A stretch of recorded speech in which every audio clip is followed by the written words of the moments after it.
Welcome to majestic Sedona. It's an early Sunday morning and in March, but it's kind of cold. We got a little bit of snow, and we are taking a supernatural hike back into an unnamed canyon that, I'll be honest with you, us locals like to enjoy. And so if you can find it, bless you. Just met another spirit seeker, Sam, from, where are you from, Mike? Massachusetts. Why are you attracted to Sedona? It definitely has a spiritual energy to it. It resonates with me. It's a halfway point on our trip on the road. Like, this is the first time I've ever done anything like this in my life. So I wanted to come here to kind of reflect on where we've been, where we're going.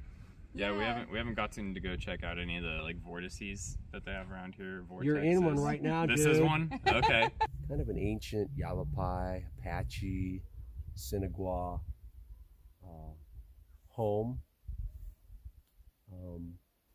There are a few people up there, but it's kind of rough to get up to, which is good. Majestic, supernatural, and spectacular. This is a juniper tree in Sedona, maybe around the world in energetic areas with vortexes. The junipers are just so impacted by the energy. And so we have the twisting, which I believe is more male. And it's like, so we've got male energy at this part of the trail as we're coming in. Ancient, wise tree that is a part of this magical trail. I always stop and honor this tree. Feel the energy. Get grounded. So we got an ancient pine tree here, which is interesting because they're usually further up in the canyon on the way to Flagstaff, and there's a split up there.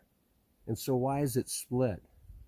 About 50 years ago, the top of the tree was broken off when it was a younger tree, and then it morphed into two sections.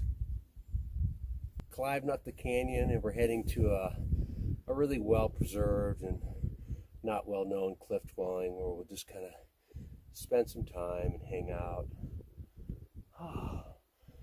Straight up. Woo!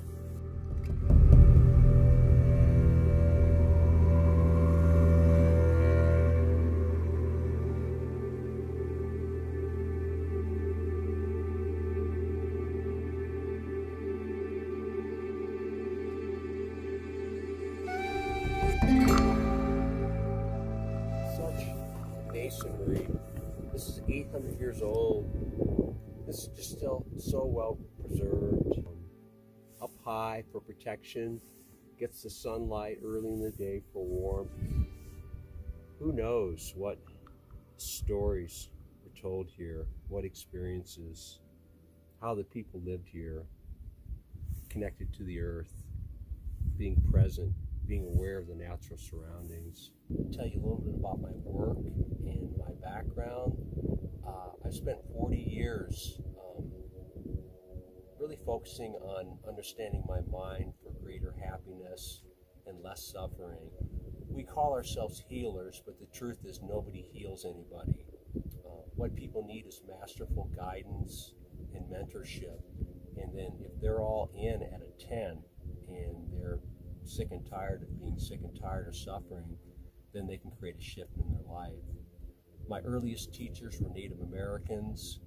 I worked in a rape relief domestic violence shelter for 10 years in Olympia, Washington. And I'm also trained at a world-class institution, the University of Illinois. So when I'm working with one person a day, ultimately it comes down to understanding our mind for greater happiness and less suffering. It's so fascinating and profound to know that all suffering comes from our mind and all happiness. Pain comes from our body temple, but when we understand our mind, when we know how to control our mind, we can experience a lot more happiness and a lot less suffering. I teach people how to calm difficult thoughts, feelings, and emotions, how to water more seeds of joy, how to release the past, how to energetically air out difficult thoughts, feelings, and emotions, and really how to regulate your emotions, to release them, to diffuse them. It's a combination of energy work, neuroscience, breath work is a part of it. I teach people a very simple yet powerful meditation. And meditation is so important because when we meditate, we're creating space. We're coming back to the present moment. We're releasing feel-good chemicals in our body because we're not caught up in the tape loop of the 40,000 thoughts we have every day, which are the same as we had yesterday and the same that we'll have tomorrow. Our brains are not designed for happiness. They're designed for fight, flight, or freeze. We need skills in regulating difficult thoughts, feelings, and emotions, understanding how our brain works for greater happiness and for less suffering. Probably you don't want to work with me if you want someone to beat a drum over you, burn some sage, download some codes in you and say that you're healed. Okay, I've experienced that my whole life. Everybody is on their own path and does their own work, but my work is the ancient wisdom, the ancient mastery, and teaching people that are all in at a 10 on how they can shift their life. And you can do that in literally 1 to 2 months if you're deeply committed to the process.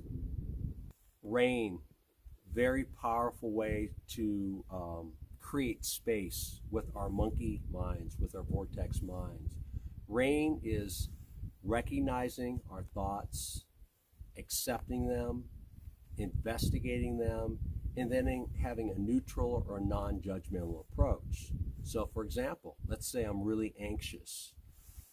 Oh, I recognize I'm anxious again. That recognition creates an incredible awareness, space, and consciousness. Accepting the anxiety as opposed to fighting it, that diffuses it also.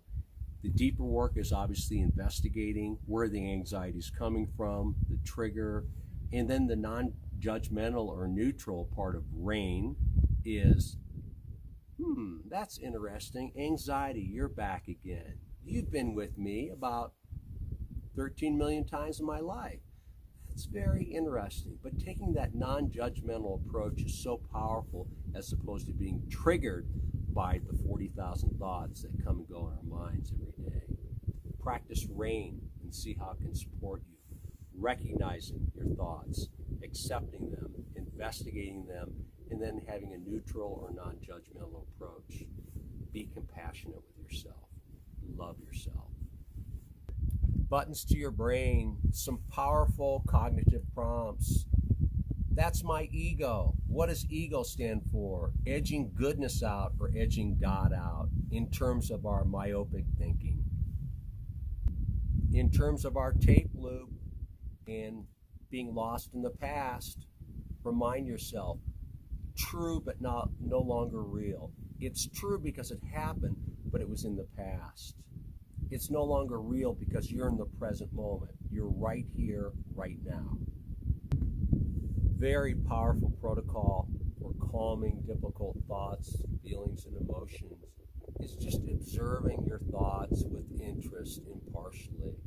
Oh, isn't that interesting? I'm triggered again. I've been triggered 18 million times in my life. Don't get caught up into the emotion, particularly if it's a pattern that's been repeating itself for 20 or 30 years of your life. Observe your thoughts impartially, with interest, with curiosity, maybe with a little bit of humor. Put your hand on your head and move from your brain down into your heart, or move from your head down into your core. The hardest thing is to move the 12 inches from our monkey mind down into our hearts or to our core. When you're overwhelmed, the worst place to be is up in your mind. It's much safer to be down in your heart or your core. Breathing, focusing on your heart, and getting out of the tape loop and just accelerating it by continuing to focus on the same thing. Breathe deep, dwell in peace. Imagine you're at a luxurious buffet and you get to choose anything. But instead of dishes of food, these are your thoughts. And these choices you make of these dishes manifest in terms of your life, your health, your happiness, your work. Be diligent and be mindful in guarding the doorway to your mind and what you choose to focus on. Are you focusing on fear, or are you living in expansion? Are you focusing on doom and gloom, or are you focusing on what you want to create in this glorious new year? Our subconscious mind is a powerhouse, and it's 1,000,000 times more powerful than our conscious mind. But our conscious mind is volition, it's creativity. It's where we come back to the present moment and paint our lives.